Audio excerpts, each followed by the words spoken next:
Hello, I'm here with Peter Lopaty from Esprit Agencies. He's an importer of Belgian beers, amongst other things. Yep. And we just completed a tutored beer tasting, and I had a couple of questions about that, if that's all right with you. Sure, absolutely.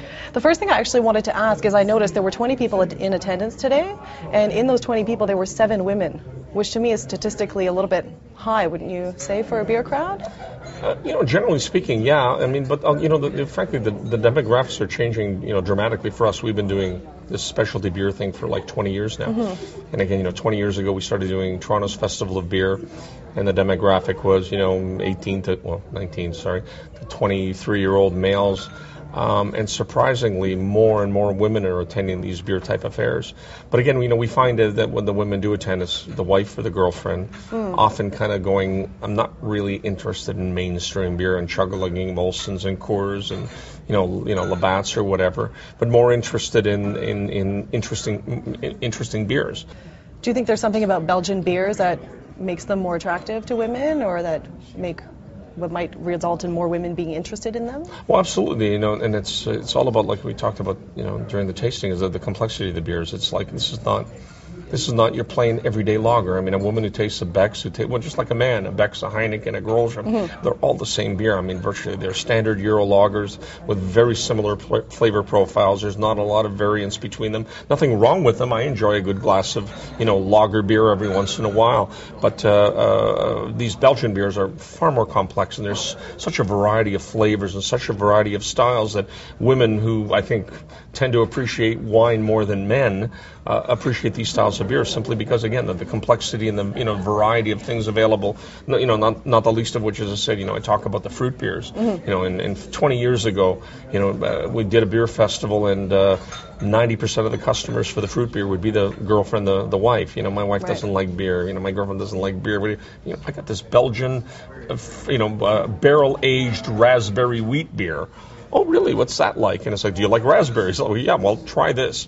And then in those days, I mean, the women, they would come back and we charge ridiculous prices for them at the beer festival. Like, they're so expensive, and they are, and we charge double what they cost.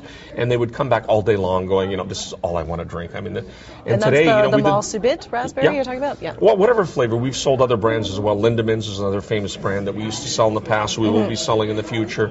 But for instance, last year's beer festival here in Toronto in August. Our customers are like 60% men now. And they have no qualms about coming and going like, I love this. This is better. And it's surprising how many men don't like bitter, hoppy beers. They again, we're schooled in a culture now that's grown up with Smirnoff Ice. Right. So it's an awful thing to say, but, coolers are growing in popularity far quicker than beers. Beers are in decline throughout Europe. Young people are not drinking beer. They want sweet, fizzy, citrus. That's what they want, because it's like the beverage of kids, like Kool-Aid, the Coke, Mountain Dew, whatever, and they just want to continue drinking it when they're adults and getting a little hammered on it, So that impacts people's tasting habits.